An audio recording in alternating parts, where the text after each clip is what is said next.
everyone. So years ago, you could buy these little video senders on eBay for like $20 and they would send video, 100, 200 feet, something like that.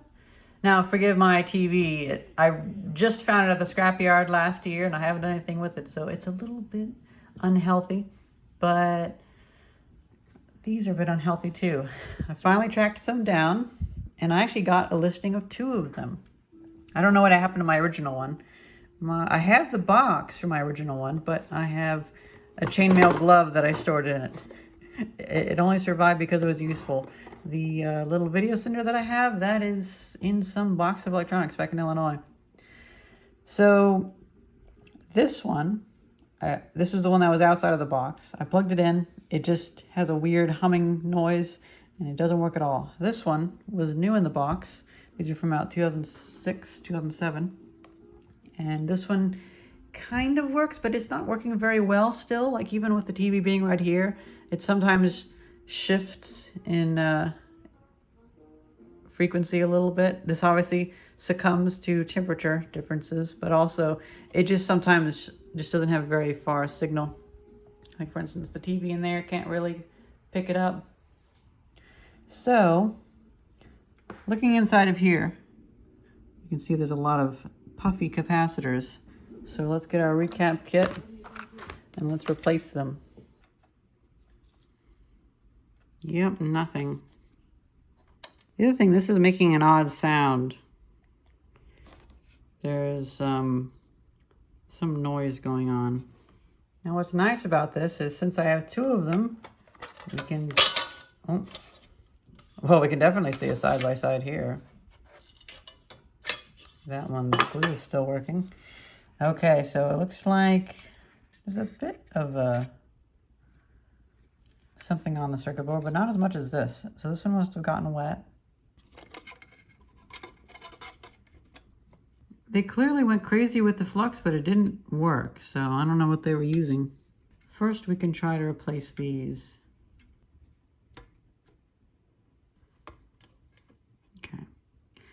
So this one is 470 microfarads, 25 volts, 16 volts, 10 volt. So this little capacitor, which I can replace, it's supposed to be 470. Let's be optimistic and say it's 430. That's a bit low, but it's probably fine. This one, though, I can't get any reading from. So we definitely have to replace that one. And I flipped it around and stuff. The only problem is this is 470 microfarads, 25 volts. I don't have a 25 volt 470. I do have 330, 25 volts. And I do have 220.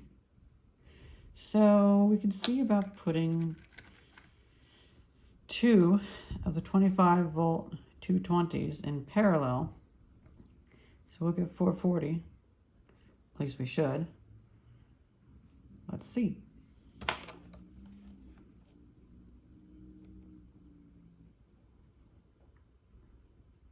$412, okay. Let's throw in the 330 cap in there. So this 330 is 290. Okay, I'm working with the cheapest parts, so that makes sense. So we have 496. That's pretty good. Okay. Okay, so we're going to put these 2 25 volt capacitors together, and they should kind of work out. Let's see if there's enough space in the circuit board, though, because, oh sure, there should be enough room. Just going to grab my desoldering sucker thing. I'm going to wash this circuit board, and I'm going to put this green marker. I couldn't find my black marker, so that one's going to go on this wire. It might not matter too much. And honestly, I'm of a mind to just wash this entire thing. I think that's the only way to go about it. Don't know what this is on here. It's probably just a lot of garbage. The reason I have it on a microfiber cloth is because I don't want this thing just scooting around a whole bunch, and I don't have a a rubber piece. A piece of rubber roofing would be nice. Yeah, something got in here. This got wet or something.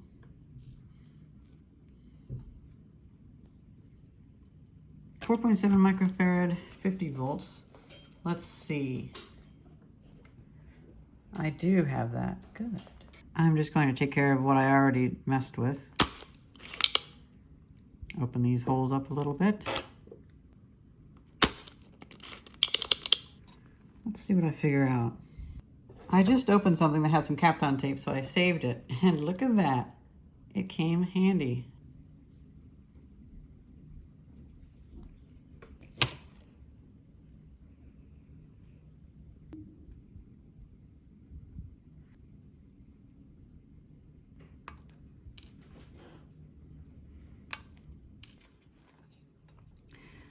I left those a little bit long. Oh well. So I took out one of the capacitors and I measured it, and turns out it actually measures pretty well. So then I checked the other ones in line, and 2 of them measured pretty well in line, so I presume that could be pretty good. I checked the 4th one in line, didn't get a good reading, so I took it out, and well, that one as well. It ended up checking perfectly fine, not even very far off of balance. So I put it right back in, and here we are. I know that a little cheap capacitor meter isn't everything, but I'm thinking this capacitor being bad may have been what was causing the transformer or something to whine. And also, I'm just worried about all of this white stuff. This looks like water damage. So let's take this and clean it off. I sprayed it with some kitchen cleaner and then rinsed it off. I don't have a brush that's really soft enough to use and stuff like this. This is a little too harsh, so I just rinsed it basically. Now, unfortunately, I see some of that stuff coming back, but I presume it wouldn't be conductive. And now I'm going to set it on the radiator. And now I'm going to turn on the radiator. That's the real sound the radiator makes. People that don't live with radiators, you don't realize the physics that's going on down there. I would love to see someone like Steve Mould do a cutaway view of a radiator to see what is actually happening in there. Oh hey, I just realized that this screw over here is missing on the other one. That's interesting. Already spotting differences. So while that other circuit board is really cooking, I actually put it underneath the lid for the radiator, and it's actually sitting on the radiator, really roasting. And while it's doing that, let's desolder this transformer, and let's see what voltage do the transformers make, and are they similar?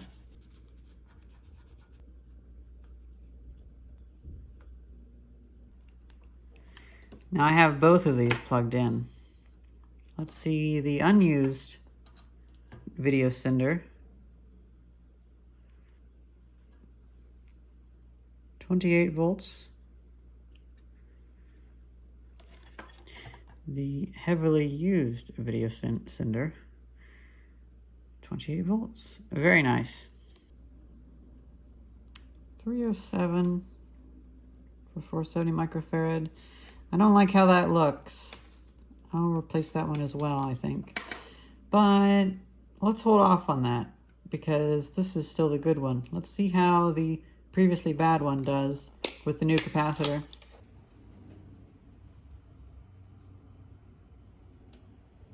That is definitely a time to use the word baking or cooking because this thing is hot.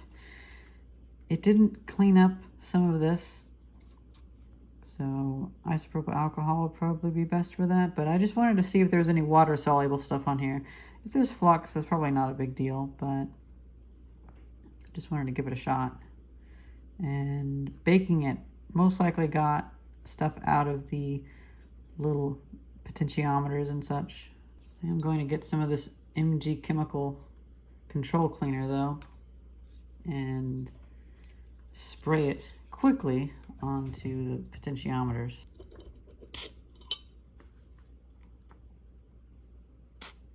That's all I'll do.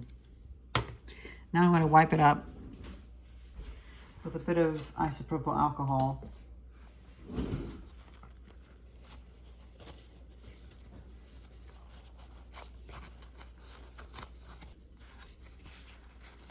Yeah, that's a lot of flux. Turning up my soldering iron, because I know this will be tough. Oh, actually, this is so far that I can't even, that doesn't even line up. So yeah, I do have to modify that. I didn't know for sure, because this one, it kind of lines up, but this one doesn't even line up. Since there were so many connections in here, I was actually able to move it by disconnecting these three. And on the back, I'm pushing up. That looks pretty good. Now to add back that solder. All right, now I can turn down the temperature on my iron. I'm happy with that. Oh, right, I still need it up. Oh, I forgot. Because I'm going to be soldering this. Now I can turn down the temperature of my iron.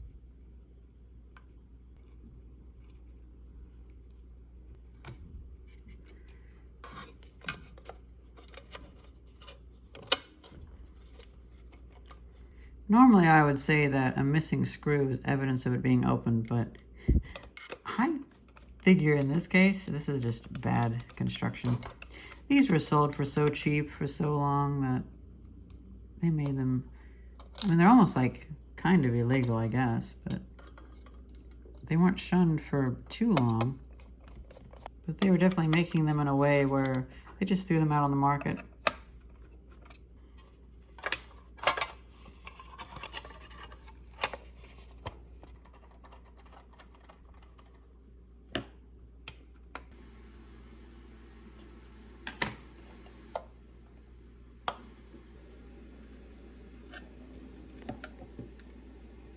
Well, I no longer hear that odd sound anymore, so that's good. That switching noise. Oh, but we don't have any.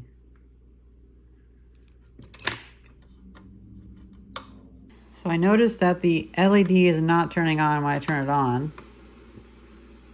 It flashes a little bit. Test pattern generator doesn't show anything. I hooked in a video signal. Turn on the N64. That does not do anything either.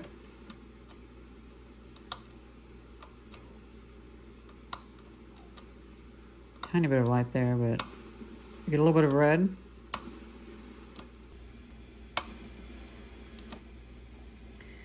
Okay, so let's try the A-B comparison. So let's rewire the good one, and I've replaced the capacitor, which was significantly lower. So it's identical to this, and we can see maybe my modification wasn't quite so well thought out, but I don't think it should matter.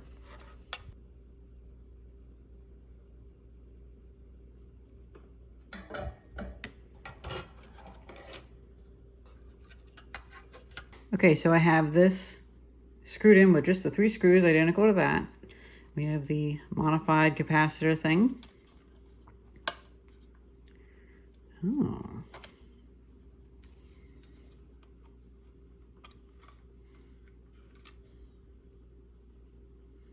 Okay, so it displays fine.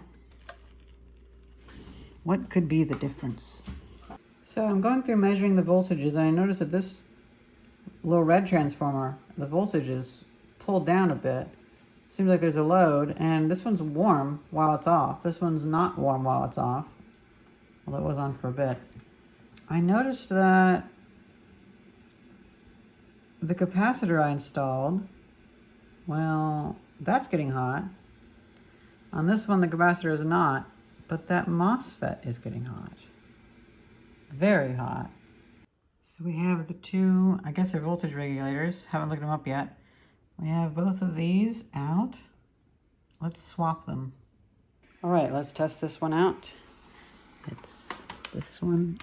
In order to do this kind of thing, you really need to have a lot of things plugged in. Okay, no smoke yet. Turns out this just is a 12 volt regulator, so I could probably run one of them off of just 12 volts. And, well. Oh, beautiful. So it's a 12 volt regulator that was bad. Now, let's see. Does that capacitor still get hot? Well, the MOSFET, sorry, the voltage regulator is still quite hot because I was soldering it, but yeah, it does get quite warm. I'm glad I doubled up that capacitor. I can see why that other one got killed.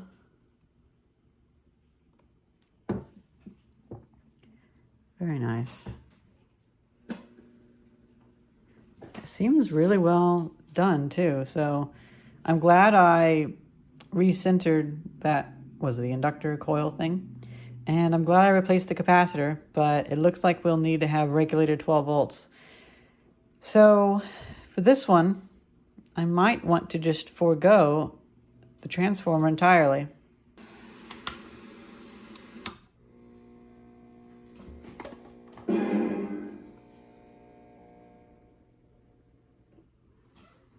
Now that one's really clear with its transmission.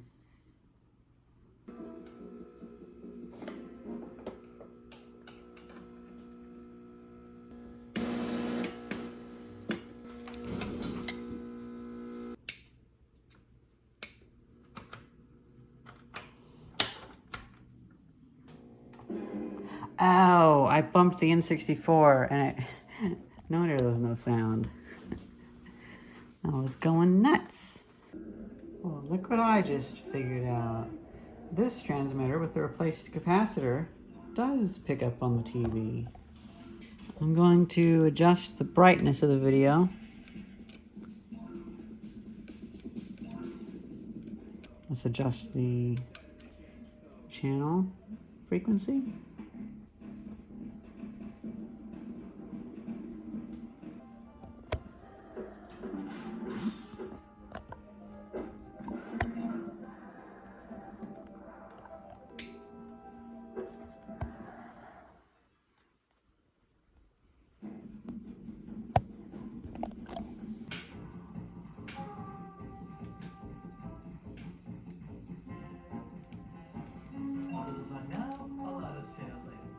So previously, whenever I had plugged in the new one, they're both the same age, but this one's been heavily used, I really couldn't get much color on that TV. And it was basically black and white and almost a little, barely, it almost wanted to have color, but not quite. Well, now it's actually holding quite fine. And this is with the improved capacitors. I feel like those capacitors probably would just get fairly hot. I'm thinking, since I don't feel like paying money to buy another 12 volt regulator, and 12 volts is pretty easy to get, I'm probably, oh yeah, there's no heat in that. Okay, cool. I may want to look into why was the capacitors on this one getting hot, but oh well. I'm thinking I can just run this off of 12 volts directly. That could actually work pretty well, unless something else on here runs off of this. There might be high voltage. I doubt it, but I don't know. Now, last time, when I was just toying around with it when I first got them in the mail, I came into the bathroom, took our little night light out, plugged it in, and this was about where I couldn't get any reception unless it was pointing directly at it. But it doesn't matter now. Oh, this is a little slow. Okay.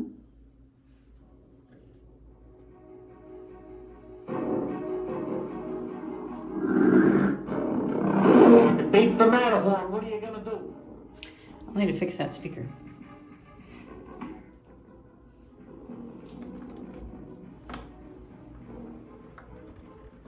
Okay, so this thing can actually go throughout the apartment. Probably won't go to the next apartment, but oh well. I really doubt that we'll get reception in here. Oh, it's rough, but it's still fine. Ah, whenever I stand in a certain way.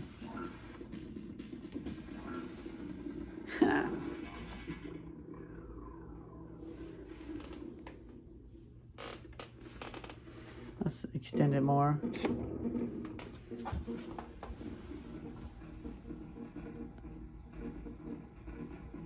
We have really thick walls, so it's mostly just for the living room and kitchen there.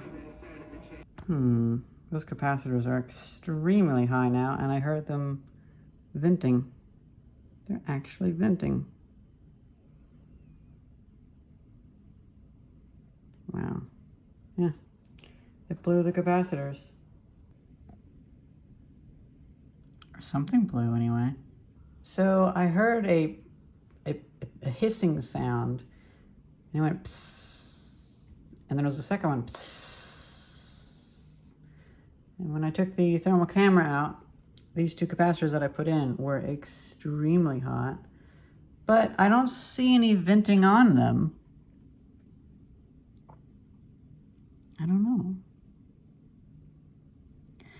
Well, I guess I should know what sort of voltage these even are. Like, what do they even run at? It's going to be putting 50 volts through it. Meanwhile, I have this soldered up with a 12-volt connection. That has to wait until this, though. Oh, no. It's 35 volts. Negative, so yeah, 35 volts. What the fuck? I'm not really sure what to make of that, but let's try blowing this one up.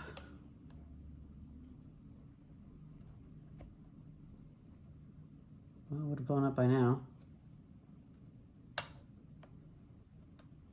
Hey, it actually works.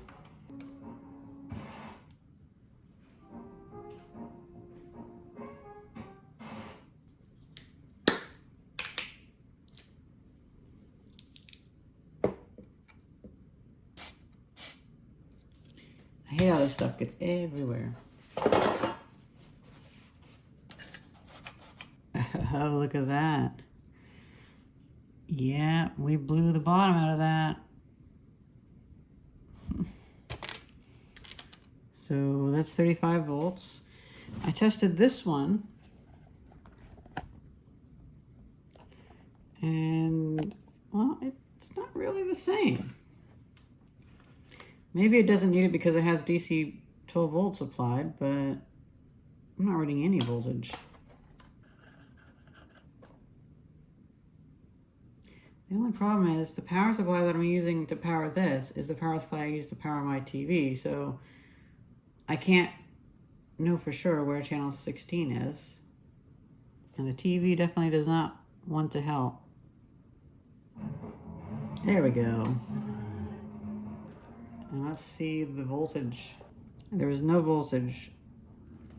I suspect that's entirely for the voltage regulation. Let's see.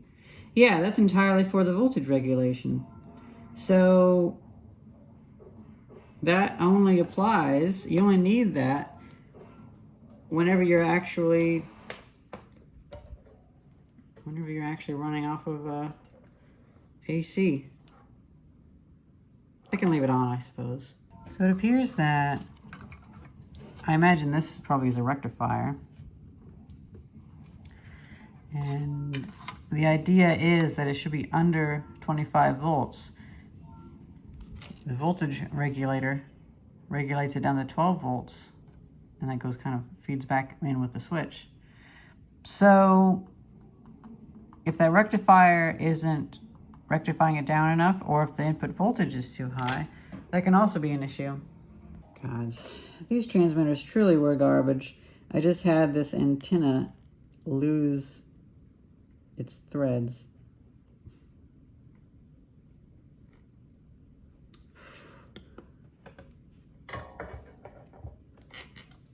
Because these threads are just a plug. Yeah, it's still not really held on. Okay, I guess I can crimp it better. It's just a plug that goes in that tube, but it twisted off. Okay, so we have these two kind of working. This one looks like it has maybe a bad transformer or a bad rectifier. And so I'm going to take out the voltage regulator from this one and put it in this one. Then I'm going to take this 12-volt lead and connect it to this one, since the 12-volt supply on this one is not doing so well. And then we can have this one be the little portable one, and then this can be the home one. And I'll keep the modified capacitors in there. Now let's switch the voltage regulator back and see what we get.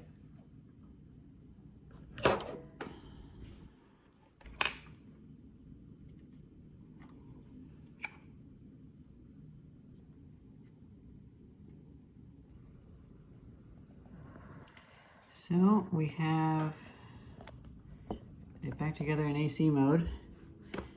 Let's test the voltage.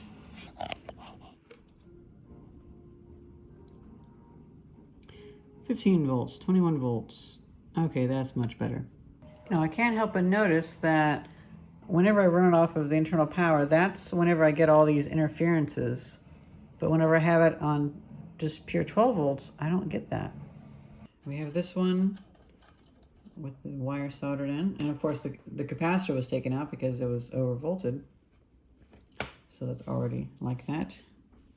Now this is just the raw connection to power, so I keep trying to get this from touching stuff, but it keeps shorting out. I dare say it runs a lot better on 12 volts directly. Suffice to say, the internal 12 volt generation in these things is shit.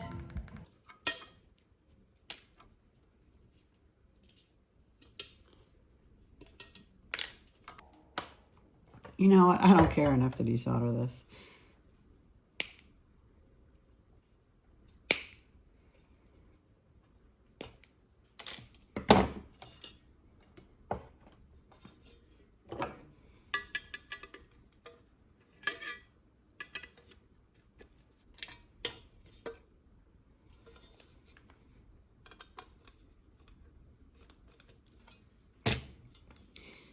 When you buy mid-2000s Chinese electronics, you're basically getting something barely better than a homemade kit anyway, so might as well modify it.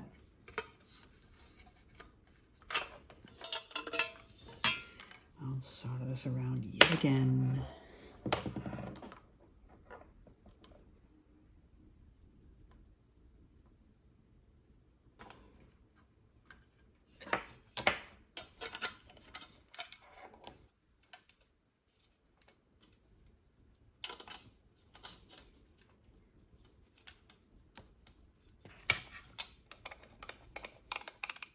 In order to fasten this down, I need a washer. Well, I don't have a washer, but I do have a broken voltage regulator from this very one, so that will keep that from being tugged. Funny how that works.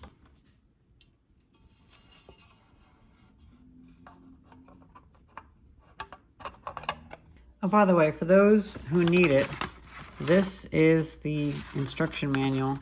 So, 100 meters or above, doubtful.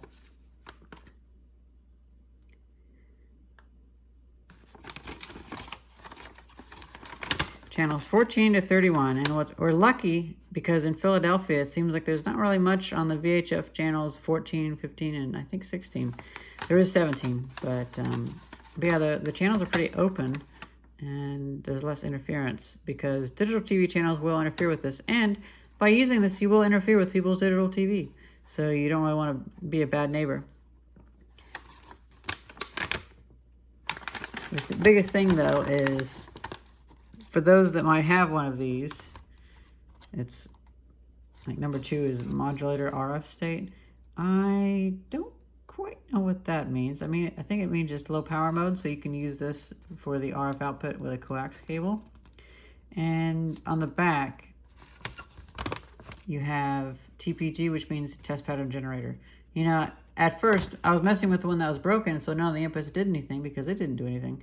So I didn't know what all of this meant, so I opened this just to get the manual. And then I tested out the new one. Turns out the new one works fine. So we have brightness and volume, but they are anti-clockwise. So to the left, or if top is of the rotation is what we're looking at, to the left is more or less to the right.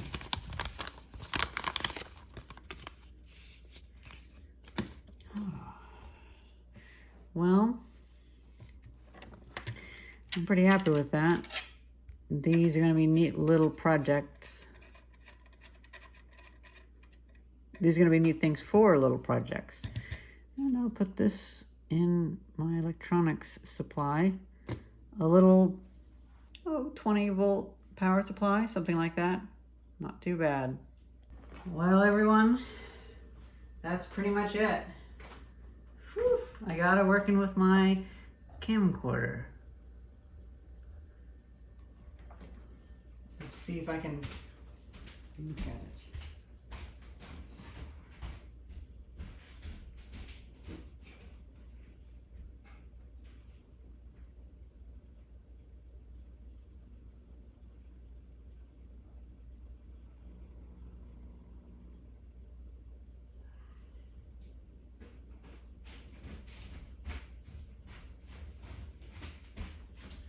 Hope you guys enjoyed this video, and thank you very much for watching. I look forward to some experiments. See ya. Oh, this thing's heavy. I'm carrying a whole bunch of cables.